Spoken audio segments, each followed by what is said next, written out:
رمضان شروع ہونے سے پہلے سورہ محمد صلی اللہ علیہ وآلہ وسلم پڑھو۔ جس نے بھی پڑھی اللہ نے بیٹا نہیں بیٹوں کی نعمت سے نوازا۔ یہ سورت دل کی ہر مراد پوری کرتی ہے۔ بسم اللہ الرحمن الرحیم۔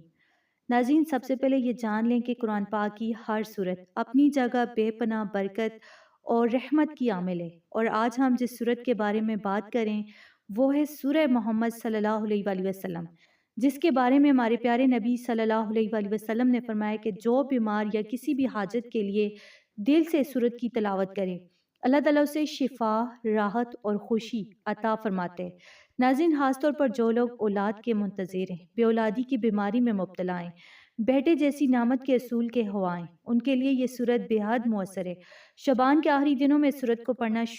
شروع کرنے سے اللہ تعالیٰ رمضان المبارک سے پہلے ہی خوشخبری دے سکتے ہیں۔ یہ سورت دل و دماغ دونوں میں سکون پیدا کرتی ہے، انسان کے دل کی مرادیں پوری کرتی ہے اور زندگی میں برکت، خوشی اور آسانیاں پیدا کرتی ہے۔ ناظرین، اکثر میری بہنیں جنہوں نے کمرس میں مجھے بتایا کہ جب سے انہوں نے یہ سورت پڑھنا شروع کی، اللہ نے صرف 3 دن کے اندر خوشخبری دے دی۔ یعنی یہ ایسی سورت ہے کہ دل سے پڑھی جائے تو اللہ تعالیٰ ایک دن کے اندر، ایک مہینے کے اندر یا 3 دن میں بھی انسان کی حاجت پوری کر دیتا ہے۔ جب آپ سوچیں کہ اللہ تعالیٰ نے ان لوگوں کو عام دنوں میں بھی خوشخبری دی، تو سوچیں شعبان کے آخری دنوں اور رمضان کے ببرکت مہینے میں یہ سورت پڑھنے سے اللہ تعالیٰ کتنی جلدی آپ کے لیے آسانیاں پیدا کر سکتا ہے۔ یہ سورت اللہ کی قدرت اور رحمت کی علامت ہے۔ اس پر عمل کرنے سے نہ صرف آپ کے دل کی خواہشیں پوری ہوں گی بلکہ زندگی میں سکون، رحمت اور خوشی بھی آئے گی۔ تو ناظرین، یہ عمل صرف اولاد کے لیے نہیں بلکہ زندگی کے ہر پہلو میں برکت لانے والا عمل ہے، یعنی ہر حاجت کے لیے، چاہے آپ کی زندگی میں مالی مسائل ہوں، رشتوں میں رکاوٹیں ہوں یا کسی اور پریشانی کا سامنا ہو، اللہ کی برکت سے یہ سورت ہر مشکل کو آسان کر سکتی ہے۔ اس لیے دل سے سورت کی تلاوت کریں، خشوع اور یقین کے ساتھ پڑھیں اور دیکھیں کس طرح اللہ تعالیٰ آپ کے نصیب میں خوشخبری، رحمت اور نعمتیں بھیجتا ہے، کیونکہ اللہ تعالیٰ ہر چیز پر قادر ہے، اور جو دل سے اس کی رضا اور خوشنودی کے لیے قرآن کی تلاوت کرتے ہیں، اس کے لیے ناممکنات ممکنات میں بدل جاتی ہیں۔ تو ناظرین، اگر میں آپ کو سورہ محمد صلی اللہ علیہ وآلہ وسلم کی فضیلت بتانا شروع کر دوں تو یہ ویڈیو بہت لمبی ہو جائے گی، لیکن میں آپ کو اتنا ضرور بتاؤں گی کہ یہ سورت نہ صرف اولاد، خاص طور پر نرینہ اولاد کے لیے ہی نہیں بلکہ دل کی ہر حاجت اور ہر خواہش کے لیے بھی پڑھنے کے لیے انتہائی بابرکت ہے۔ چاہے آپ کی زندگی میں شادی نہیں ہو رہی، رزق تنگ ہے، کسی رشتے میں رکاوٹیں ہوں یا کوئی اور پریشانی ہو، یہ صورت ہر مسئلے کے حل کے لیے نبی پاک صلی اللہ علیہ وآلہ وسلم کے نام مبارک کے ساتھ ایک بہترین تحفہ ہے جو اللہ تعالیٰ نے اپنی امت کے لیے دیا ہے۔ تو دنیا کی کوئی بھی مشکل، چاہے وہ بیماری ہو، مالی تنگی ہو، رشتوں میں مشکلات ہو، اولاد نہ ہو رہی ہو، بیٹے نہ ہو رہے ہوں، تو اس صورت کی تلاوت سے اللہ تعالیٰ اپنی رحمت اور برکت سے آپ کی مشکلات دور فرماتے ہیں، آپ کی پریشانیاں ختم کرتے ہیں اور آپ کو ہر سختی سے نکال دیتے ہیں۔ اگر آپ یہ صورت اولاد کے لیے پڑھیں گے تو اللہ تعالیٰ آپ کی حالی گود کو اولاد کی نعمت سے بھر دے گا۔ چاہے ڈاکٹروں نے آپ کو بے اولاد قرار دے دیا ہو، سالوں سے اولاد نہیں ہوئی، آپ مایوس نہ ہوں، کیونکہ قرآن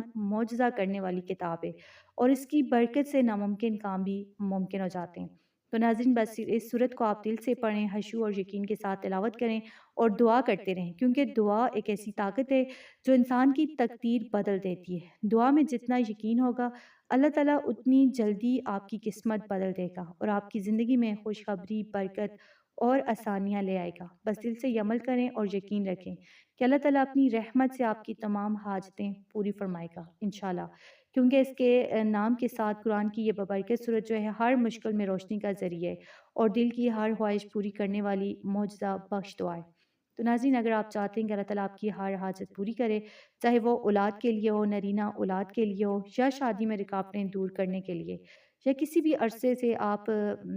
بے اولاد ہیں اور دل کی خواہش پوری نہیں ہو رہی، تو سب سے پہلے آپ کو کیا کرنا ہے کہ سورہ محمد صلی اللہ علیہ وآلہ وسلم پڑھنے سے پہلے اللہ تعالیٰ سے دل سے یہ دعا کرنی ہے۔ کسی بھی نماز کے بعد، چاہے فجر، ظہر یا عصر، کوئی بھی نماز ہو، آپ اللہ تعالیٰ سے اپنی نیت واضح کریں، یعنی کہ اللہ میں یہ صورت اپنے کس مقصد کے لیے پڑھتی ہوں، یعنی آپ نے اللہ تعالیٰ کو بتانا ہے کہ میں اولاد کے لیے پڑھ رہی ہوں۔ آپ بولیں کہ اللہ میں یہ صورت اولاد کے لیے پڑھ رہی ہوں، اپنے بیٹے کے لیے، یعنی کہ مجھے اللہ تعالیٰ نرینہ اولاد کے لیے بیٹا دے دے، اولاد دے دے، اپنی حالی گود کو بڑھنے کے لیے، یعنی اللہ تعالیٰ سے آپ نے دعا کرنی ہے۔ تو انشاءاللہ محمد صلی اللہ علیہ وآلہ وسلم کے صدقے اور اس صورت کے صدقے ضرور اللہ تعالیٰ آپ کو خوشخبری دے گا، اور آپ نے یہ بھی کہنا ہے کہ اللہ مجھے نبی پاک کے صدقے اور اس صورت کے صدقے خوشخبری عطا فرما۔ تو اس دعا کے ساتھ اپنی نیت کو آپ نے دل سے اللہ کے حضور رکھنے، اللہ کے سامنے پیش کرنے۔ روزانہ ایک وقت تعین کریں۔ اس سورت کو روزانہ 3 بار آپ نے پڑھنا ہے۔ پڑھنے سے پہلے اور بعد میں درود شریف لازمی پڑھنا ہے، 3 بار پڑھیں، 11 بار پڑھیں، تاکہ اللہ کی رحمت اور نبی صلی اللہ علیہ وآلہ وسلم کی برکتیں شامل ہو جائیں۔ اور ساتھ میں آپ نے روزانہ ایک تسبیح یعنی 100 بار درود ابراہیمی پڑھنا ہے۔ یہ دونوں عمل سورہ محمد صلی اللہ علیہ وآلہ وسلم کی تلاوت 3 بار اور درود ابراہیمی کی تسبیح 100 بار روزانہ آپ نے لازمی کرنا ہے۔ انشاءاللہ آپ دیکھیں گے کہ 3 دن بھی مکمل نہ ہوں گے، اللہ تعالیٰ آپ کی زندگی میں خوشخبری نازل فرمائے گا۔ یہ ایسا عمل ہے جس میں سورہ محمد صلی اللہ علیہ وآلہ وسلم اور درود ابراہیمی کی برکتیں شامل ہیں، اور اللہ تعالیٰ چاہے تو ایک دن کے اندر بھی آپ کو خوشخبری دے سکتے ہیں۔ اس عمل کو دل سے کریں، یقین کے ساتھ پڑھیں، رمضان سے پہلے شروع کریں تاکہ اللہ تعالیٰ آپ کو خوشخبری سے نوازے، آپ کی زندگی میں اولاد کی نعمت، بیٹے کی برکت اور ہر پریشانی سے نجات دے۔ یہ عمل کم از کم 11 دن یا 21 دن تک جاری رکھیں، اور جب تک آپ کو خوشخبری نہ ملے روزانہ یہ دونوں عمل لازمی کریں۔ اللہ کی قدرت اور نبی صلی اللہ علیہ وآلہ وسلم کے صدقے اور آپ صلی اللہ علیہ وسلم کی برکت سے آپ نہ صرف اولاد حاصل کریں گے، بلکہ اللہ تعالیٰ گھر میں برکت، رزق کی فراوانی، بیماری سے صحت، شادی میں رکاوٹوں کا خاتمہ، نافرمان اولاد کی اصلاح اور زندگی کے ہر مسئلے میں آسانی بھی عطا فرمائے گا انشاءاللہ۔ تو ناظرین، یہ عمل نہ صرف اولاد کے لیے بلکہ ہر مسلمان کی زندگی میں رحمتیں، سکون اور خوشخبری لانے والا عمل ہے۔ میری دعا ہے کہ اللہ تعالیٰ سب کو اولاد سے نوازے، نرینہ اولاد عطا فرمائے، ہر بیٹی کی شادی میں رکاوٹیں دور کرے، ہر مسلمان کا بند رزق کھول دے، بیمار کو شفا دے، ہر مسلمان کی نافرمان اولاد کو نیک بنا دے اور دنیا کی ہر حاجت پوری کرے، آمین۔ آپ سب سے درخواست ہے اس ویڈیو کو لائک، شیئر اور چینل کو سبسکرائب لازمی کریں تاکہ اللہ کی یہ برکتیں اور خوشخبریاں زیادہ سے زیادہ لوگوں تک پہنچ سکیں۔ جزاک اللہ۔